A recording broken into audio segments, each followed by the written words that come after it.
ఇప్పుడు కొత్తగా ఒక చట్టం తీసుకొచ్చారు. ఆ చట్టం మీ ల్యాండ్స్ అన్ని ఆయన పేరుతో రాసుకుంటాడంట కంప్యూటర్లో. మళ్ళా మీకు ఒకవేళ కానీ మీకు తెలియకపోయింది, మీరు కానీ 90 రోజుల్లో గుర్తుపట్టలేకపోతే రికార్డు మార్చేసి ఉంటే ఇంకా మీ మెడ మీద కత్తి, ఆ భూమి మీకు లేదు. ఎవడు పేరు మార్చుకుంటే వాడిదే భూమి అంట. అక్కడి నుంచి నువ్వు కోర్టుకు కూడా పోవడానికి వీలు లేదు. ఒకే ట్రిబ్యునల్ జిల్లాలో ఉంటుందంట, ఆ జిల్లాకి వెళ్ళాలి. ఒక వ్యక్తి ప్రతి 3 నెలలకు ఒకసారి కంప్యూటర్ చూసుకోవాలి.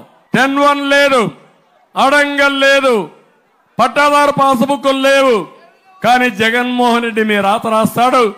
నీ పొలం నీదంటే నీదే, నాదంటే నాదే. ఒకప్పుడు నిజాం రాసేవాడు, ప్రతి ఒక్కరి పొలాన్ని దానం చేసేవాడు. ముందు నీకు ఇచ్చేవాడు, ఇంకొకరికి ఇచ్చేవాడు, మళ్ళా ఇంకొకరికి ఇచ్చేవాడు.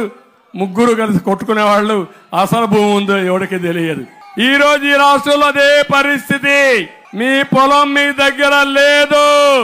మొన్ననే మీరు చూశారు, మీ పొలం మీ పట్టాదారు పాస్ పుస్తకం దానిపైన బొమ్మెవరిది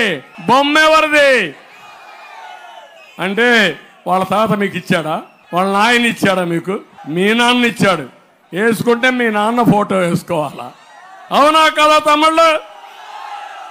అంటే ఒక మనిషి ఉన్మాదం ఎంతవరకు వెళ్తుందంటే కడాన మీ భూమిని కూడా మీ పట్టాదారు పాస్ పుస్తకం మీద బలవంతంగా ఆయన ఫోటో వేసుకునే పరిస్థితి వచ్చాడు.